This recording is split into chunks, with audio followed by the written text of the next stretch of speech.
राम राम जी, कैसे हो आप सब? आशा करती हूँ आप सब अच्छे होंगे। तो जी आज के व्लॉग की स्टार्टिंग लगभग वहीं से हुई है जहाँ से कल का व्लॉग ख़त्म हुआ था। बस अभी बच्चे स्कूल चले गए हैं और नहा धोकर मैं अपने काम पर लग गई हूँ। तो आज है 30 सितंबर यानी कि शनिवार। बच्चों के स्कूल जाने के बाद बस झटपट मैंने मेरा काम निपटाया और अभी खाना भी बनाकर तैयार कर लिया है क्योंकि इनको अभी खेत जाना है और आज हमारे यहाँ गुआर निकलने वाला है तो इनको रोटियां लेकर जाना था। तो बस अभी खाना मैंने बनाकर तैयार कर दिया है। सिंपल सी सब्जी और रोटी बनाई है और अभी इनका टिफ़िन पैक कर देती हूँ। टिफ़िन तो वैसे कई दिन पहले गुम गया था तो कई दिनों से अभी ये डोली ही चल रही है खेत में खाना लेकर जाने के लिए। खेत लेकर गए थे और वहीं से कोई कुत्ता उठाकर ले गया था तो उस दिन के बाद फिर कोई फेरी वाला भी नहीं आया है अभी बर्तन बेचने वाला। नहीं तो एक नया टिफ़िन खरीदने की तो सोच रहे थे। तो बस अभी तो ये डोलियाँ ही लेकर जाते हैं। एक डोली में मैंने रोटी डाल दी और एक में सब्जी डाल दी है। वैसे भी आज इनको खाना थोड़ा सा ज़्यादा ही लेकर जाना था खेत। तो बस अभी इनका टिफ़िन पैक हो गया है और अभी मैं भी खाना खा लेती हूँ। उसके बाद फिर मेरा निपटाऊंगी काम वैसे आज अभी बस खाने का ही चल रहा है। सुबह से पहले बच्चों के लिए तैयार किया, फिर उसके बाद इनके लिए खाना तैयार किया। बाकी का काम आज मेरा बाकी ही था। तो जी काम निपटाने के बाद फिर मैंने थोड़ी सी देर आराम किया। आराम तो क्या करते हैं, दोपहर को अपना जो डेली का काम रहता है वीडियो का वही करते हैं।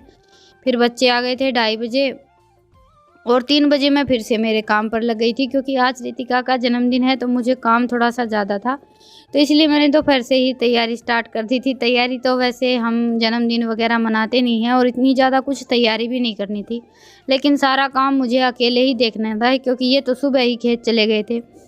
घर पर रहते हैं तो ये है कि थोड़ा बहुत पशुओं का काम ये देख लेते हैं, बाकी का काम मेरा मैं इत्मीनान से कर लेती हूँ। और फिर घर का भैंसों का सारा काम देखना रहता है ना तो काम थोड़ा सा ज़्यादा हो जाता है। तो जी आज खाने में मैं बनाने वाली हूँ मटर पनीर। पनीर तो वैसे मैंने कल ही बनाकर रख दिया था।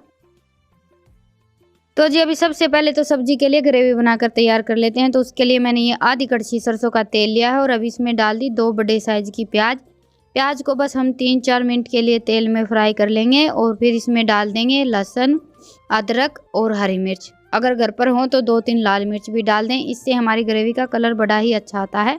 2-3 मिनट के लिए हम लहसुन को भी भून लेंगे और फिर मैंने डाल दिए 2 बड़े साइज़ के टमाटर को हम हल्का सा पका लेते हैं। इसी टाइम पर मैंने थोड़ा सा नमक भी डाला था, वो शायद कहीं से कट हो गई है क्लिप। और थोड़ा सा पानी डालकर इसको हम अच्छी तरह से पका लेंगे। मैच कड़ा है मैच रहा है अपना ले ऊपर तेरे भाग्य में खबरान कड़सी पाओगा ना ऊपर है।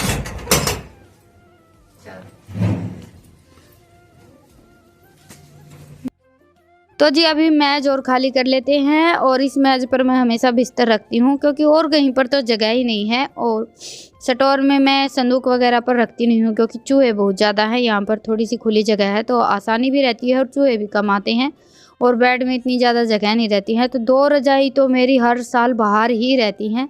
सोच तो रहे हैं एक और बेड लेने की या संदूक लेने की, लेकिन हो नहीं पा रहा है कुछ भी। सोच तो बहुत कुछ रहे हैं लेकिन सब कुछ जो का त्यों रुका हुआ है अभी तो जी बस अभी मेज को रितिका ने अच्छी तरह से साफ़ कर दिया है और उसके बाद फिर मेज पोछ लगा दिया और ये चटाई बिछा दी है। वैसे तो दोनों बच्चे मेरे साथ लगे हुए हैं और आज का सारा काम बच्चे साथ लगे हुए थे ना तभी हो पाया है। और घर पर कोई भी छोटा मोटा काम रहता है तो ये दोनों बहन भाई मेरे साथ लगे ही रहते हैं, बहुत ही ज़्यादा मदद करवाते हैं। तो अभी मेज रितिका ने तैयार कर दिया है और मैं खाने के साथ साथ बीच बीच में थोड़ी बहुत तैयारी देख रही हूँ। बाकी मेरी खाने की तैयारी चल रही है। तो हमारी जो ग्रेवी के प्याज टमाटर पककर तैयार होंगे तब तक मैं आटा गूँथ कर रख देती हूँ। मेज मैंने बाहर निकाल दिया था, साफ़ सफाई रितिका ने कर दी है। आटे में मैंने थोड़ी सी अजवाइन डाली है और थोड़ा सा इसमें अभी मैं डालूँगी दूध डालने से हमारी पूरियाँ बिल्कुल नरम बनती हैं और काफ़ी लंबे टाइम तक सॉफ्ट बनी रहती हैं। क्योंकि पूरियों को हम बना कर रख देते हैं तो वो थोड़ी सी देर में ऐसे सख्त हो जाती हैं, वो खाने में अच्छी नहीं लगती हैं। तो अगर लंबे टाइम तक पूरियों को नरम बना कर रखना है तो आटे में थोड़ा सा दूध डालने में बहुत बार डालती हूँ और बहुत ही अच्छा रिजल्ट मिलता है। बहुत बार क्या, ज़्यादातर तो मैं दूध डालकर ही आटा गूँथती हूँ जब भी मुझे पूरियाँ बनानी रहती हूँ और ज़्यादा दूध की भी ज़रूरत नहीं रहती, बस 1 गिलास ही दूध डाल लें। तो जी अभी आटा मैंने गूँथ कर रख दिया है और अभी कर लेते हैं पनीर को फ्राई। उसके लिए मैंने सरसों का तेल और घी मिक्स करके लिया है आप सब्जी में जैसे काजू वगैरह और दूध की मलाई ये सारी चीज़ें डालते हैं, उससे अच्छा है 2 चम्मच देसी घी डाल लीजिए। हमारी सब्जी बहुत ही ज़्यादा अच्छी बनती है। कभी कभी घर पर ड्राई फ्रूट वगैरह तो होते नहीं है, लेकिन घी हमेशा रहता ही है। और घी अकेला हम डालते हैं तो कढ़ाई में बड़ी जल्दी जल जाता है, इसीलिए मैंने सरसों का तेल और घी मिक्स करके डाला है। बस अभी हम पनीर को हल्का हल्का फ्राई कर लेते हैं, ज़्यादा फ्राई नहीं करना रहता हमें मटर पनीर की सब्ज़ी के लिए। वैसे तो कच्चा भी डाल लेते हैं, लेकिन हमारे घर में सबको पनीर को हम फ्राई करके डालते हैं ना, वो वाली सब्ज़ी ज़्यादा पसंद है। तो मैं हमेशा पनीर की सब्ज़ी जब भी बनाती हूँ, चाहे कैसी भी बनाएं, क्योंकि पनीर की सब्ज़ी तो बहुत तरह की बनती है, लेकिन पनीर को मैं फ्राई करके ही डालती हूँ। और ये देखिए अभी पनीर हमारा हल्का हल्का फ्राई हो गया है। तो जी बस अभी पनीर को तो निकाल लेते हैं बाहर। और ये जो हमारा घी और तेल का मिक्सचर बच गया है, इसी में मैं लगाऊंगी तड़का। और तड़के के लिए मैंने ये 2-4 खड़े मसाले लिए हैं, बड़ी इलायची, छोटी इलायची, 2 लौंग, तेज पत्ता और 1 चम्मच जीरा। इनको हल्का सा भून लिया है। और उसके बाद फिर इसमें हम डालेंगे हमारे वही बेसिक से मसाले, हल्दी, धनिया, लाल मिर्च। हल्दी मैंने थोड़ी सी कम डाली है, आधी चम्मच हल्दी डाली है। इनको 4-5 मिनट के लिए तेल में अच्छी तरह से भून लेंगे, बिल्कुल लो फ्लेम पर। अभी मसाले हमारे भुन गए थे, अभी मैंने डाल दी प्याज और टमाटर की ग्रेवी। और अभी प्याज, टमाटर और सभी मसालों को हम अच्छी तरह से ढककर पकाएंगे।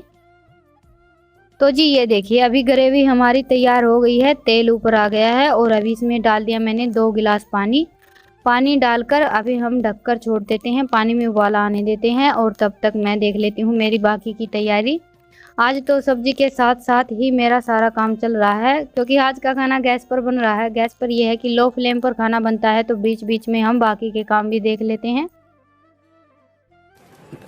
तो जी ये रितिका के कंगन और ये झुमकी मैं लेकर आई थी मथुरा वृंदावन से, लेकिन इसने पहनी नहीं, तो आज मैंने निकाल दी है ये पहनने के लिए।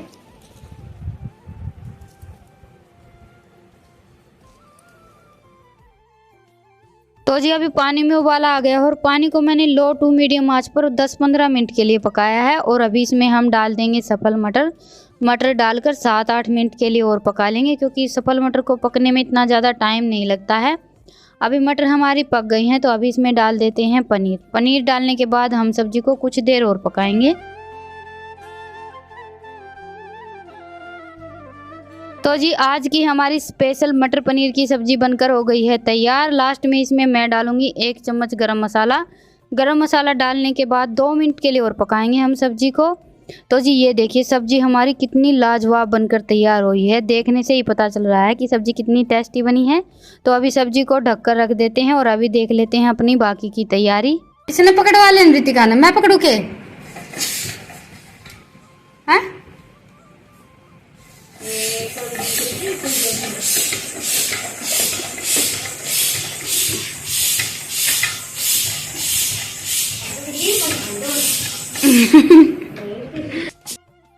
तो जी अभी कर लेते हैं तैयारी। वैसे मैंने तो मेरा सारा काम निपटा दिया है, आटा गूंथ कर रख दिया है और सब्जी बन गई है। बस ये खेत से आने में थोड़े से ज़्यादा लेट हो गए थे, 5:30-6 बजे के आसपास आए थे। और उसके बाद फिर ये सामान लेकर आए। हमारे गांव में तो वैसे मिलता भी नहीं है, दूसरे गांव से लेकर आना पड़ता है। और हमारे घर में हम जन्मदिन वगैरह मनाते भी नहीं है, लेकिन आजकल सबके यहाँ मनाते हैं। बच्चे तो कुछ भी नहीं बोलते हैं, लेकिन मुझे ही ऐसा लग रहा था कि अभी तो सभी मनाते हैं, तो हमें भी थोड़ा बहुत कुछ करना ही चाहिए। तो इसीलिए मैंने बिल्कुल सिंपल तरीके से बस थोड़ी बहुत तैयारी की है। और अभी रितिका भी तैयार हो गई है। वैसे तो ये इतना ज़्यादा कुछ पहनती नहीं है, बिल्कुल सिंपल रहती है। आज मैंने इसको ये झुमकी और कंगन वगैरह पहना दिए हैं, रखे ही रहते हैं। मैं लेकर तो इसके लिए हमेशा ही आती हूँ कुछ ना कुछ, लेकिन ये पहनती नहीं है कभी भी। आज भी मैंने बड़ी मुश्किल से पहनाई है। एक तो ये बात है कि आदत नहीं रहती है, तो फिर हमें कुछ अच्छा भी नहीं लगता है। बिल्कुल सिंपल रहने की आदत हो जाती है, तो फिर हम वैसे ही रहना पसंद करते हैं। लेकिन इतना ज़्यादा सिंपल भी नहीं रहना चाहिए, थोड़ा बहुत कभी कभी कुछ पहन लेते हैं तो खुद को भी अच्छा लगता है और देखने में भी अच्छा लगता है। थोड़ा बहुत हम अपने आप में फेरबदल करते हैं तो अलग ही एनर्जी फील होती है।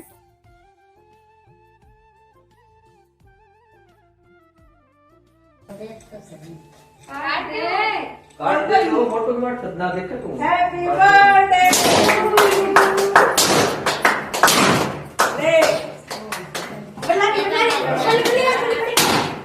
अरे बस रुक जाओ।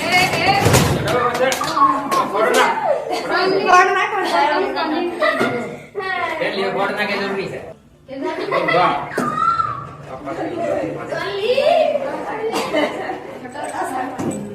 थोड़ा एक मिनट देख ले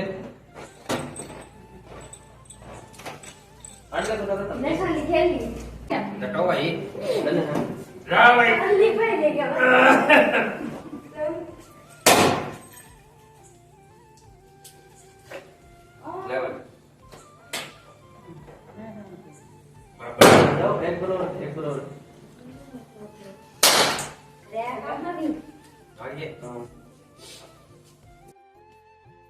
और आज हमारे यहाँ था डबल सेलिब्रेशन। रितिका के ताऊ के लड़के का जन्मदिन भी इसी दिन आता है। दोनों बहन भाई का जन्मदिन एक दिन ही आता है।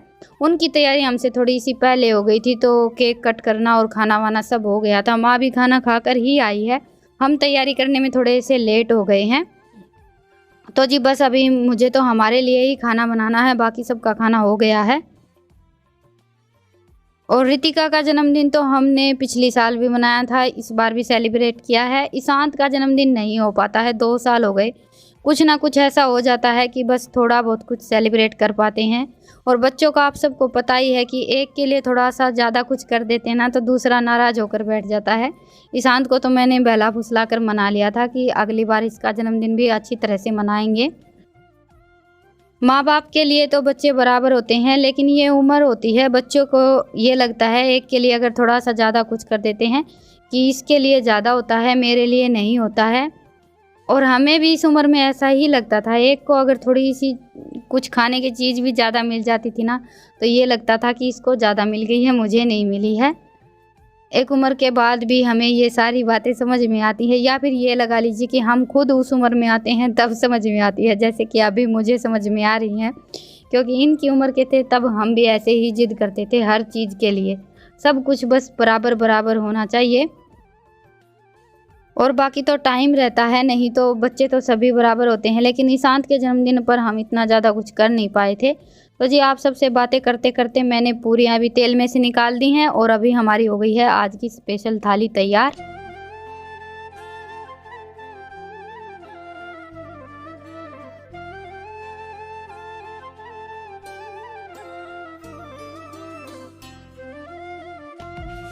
तो जी ये हमारी हो गई है आज की स्पेशल थाली तैयार। आप सब भी आ जाइए खाने के लिए। ये रितिका के बर्थडे का केक।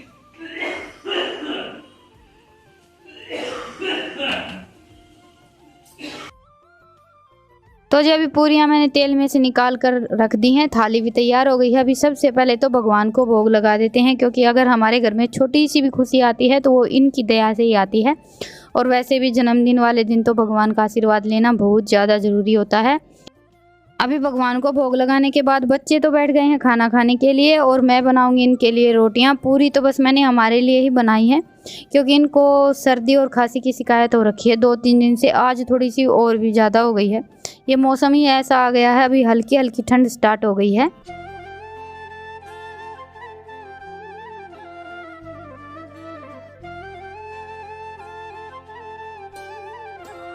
तो जी अभी बज गए हैं 11, और बस अभी हमारी सोने की तैयारी है। काम सारा निपट गया है, सारा काम निपटा दिया है मैंने। एक बार तो सोच रही थी कि थोड़ा बहुत सुबह उठकर देखेंगे, पर काम बाकी रह जाता है तो फिर मुझे नींद नहीं आती है। तो बस अभी बर्तन वगैरह साफ़ किए, किचन को अच्छी तरह से साफ़ किया, और उसके बाद फिर आ गई हूँ सोने के लिए।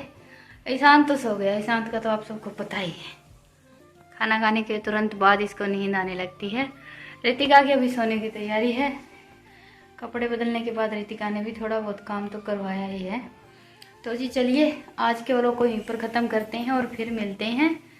आप सबको आज का व्लॉग कैसा लगा मुझे कमेंट सेक्शन में ज़रूर बताइएगा, और पसंद आए तो व्लॉग को लाइक कीजिएगा, और चैनल पर नहीं है तो चैनल को सब्सक्राइब कीजिएगा। फिर मिलते हैं एक प्यारे से व्लॉग के साथ, तब तक के लिए राम राम।